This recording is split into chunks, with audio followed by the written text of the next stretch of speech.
I know we have Chris on the line, but I just want to finish my point from before the break. When Ferdinand and Imelda Marcos, Ferdinand being the president of the Philippines, were charged with RICO for violating the taxes of the United States, he not only was charging a politician, just like he has been charged now, but he was charging the leader of a foreign country with having violated RICO. Now, fortunately, and I say fortunately because I thought it was a bad extension of the law, of the RICO law, they were acquitted. Ferdinand died before the trial, but Imelda was acquitted. Rudy is a pompous bum. That's a good description. In 1984, when he was the U.S. Attorney, he issued a subpoena to me to get information about one of my clients, which I refused to provide. And I ran into Rudy in the elevator one day in the courthouse, and I said, why, of all the lawyers in New York, would you, and since there are many who are not so righteous as I am, why would you pick on me and give me a subpoena? He says, right case, right judge. We all knew that the judge overseeing the case, David Adelstein, was a racist, and my client was black. So Rudy didn't care about what really was the right thing to do. He just wanted to do what was good for him.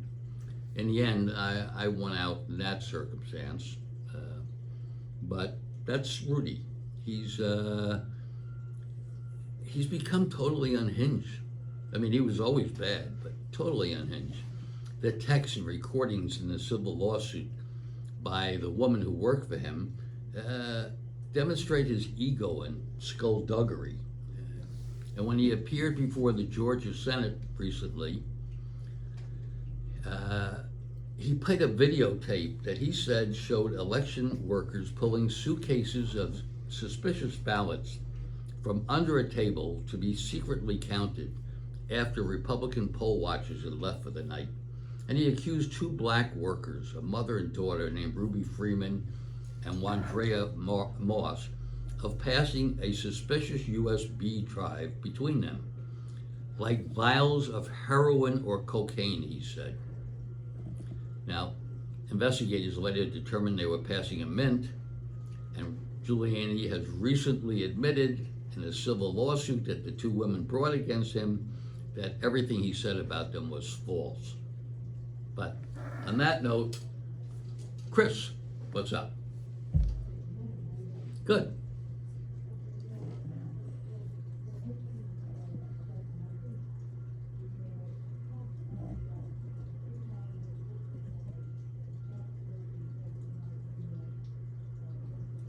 I wish I had said that because that's very, very good. Go ahead.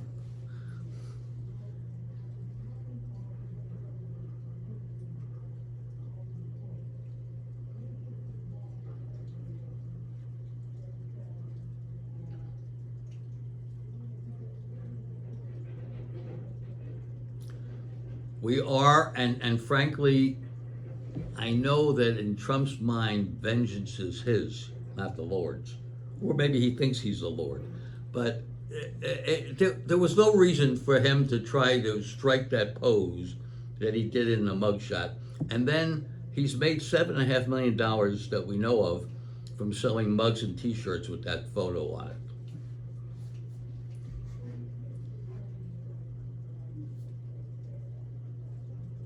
Right. Yes.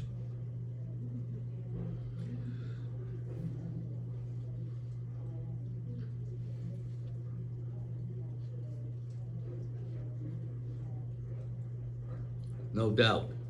No doubt. And he did it with regard to he.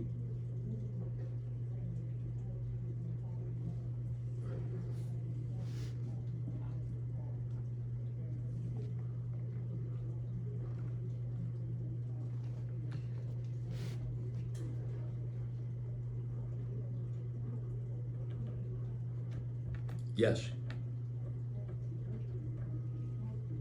No, 5-year minimum mandatory. That is, if he gets convicted in Georgia, he must get at least 5 years. He could get more.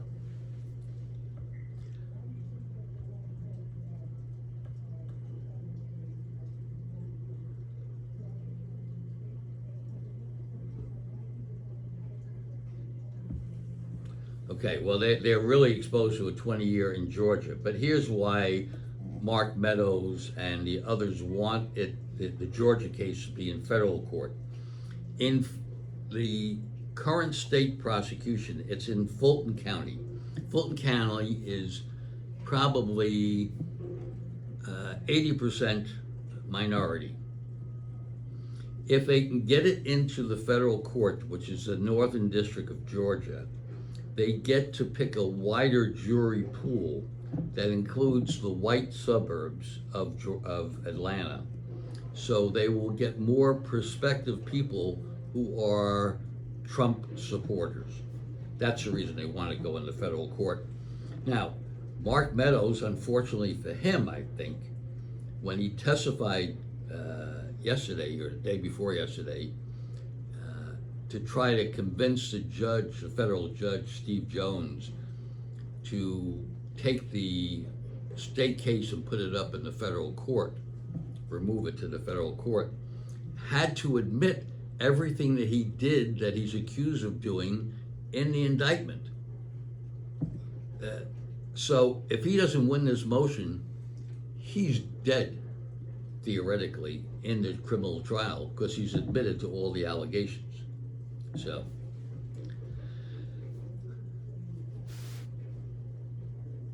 yes, well, you can get a 20-year sentence, you can get less. But you're right, it was used as leverage by Trump, by Giuliani and others who are prosecutors. You know, people who are innocent sometimes are charged in these cases.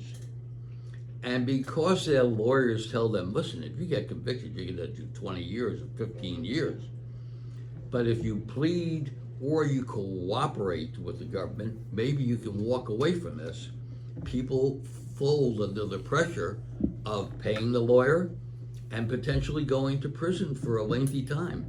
So, and then they may indeed, in their cooperation, make up facts to please the prosecutors. That's what the game is all about.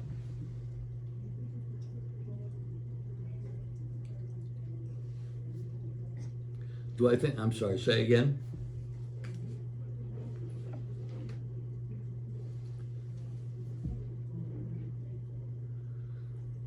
Yes, there's a quicker road to get to the Supreme Court if you're charged federally.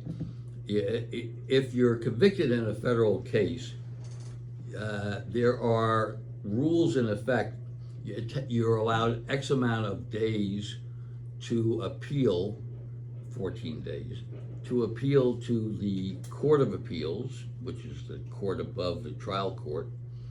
And if you are unsuccessful there, you can apply for what we call writ of certiorari to the Supreme Court, and that has to be done 90 days after the Court of Appeals turns you down. Now, only 1% or less than 1% of all the requests to go to the Supreme Court are ever granted for them to even hear the case. But yes, it's a quicker road there than going through a state conviction. All right, thank you. Have a good day. So Chris raises some very good points and consistent with what I'm saying, but it's nice to hear him say it. So we have to have a system where if you do violate the law, it can operate to punish those who violate the law. If we were to accept Congressman Jim Jordan's viewpoint and some of the other outspoken people in the Republican part of the House of Representatives, everything about every prosecutor who's trying to go after Trump is bad. And they're subpoenaing them and they're trying to undermine them. Why not let the system work? Why do you, from your political chair, have to interfere with what's going on. You didn't do that when there were prosecutions of Democrats in the past. You certainly didn't do it when there was a prosecution of a Democrat who was running for president, a former senator from North Carolina.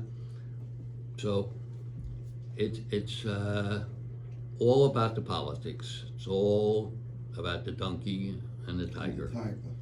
So we'll be back after the break. If you want to call in, give us your comments, 914-636-0110. I'm sitting here with Tommy Garbage and with my son Will, and we're here to answer any questions on this issue.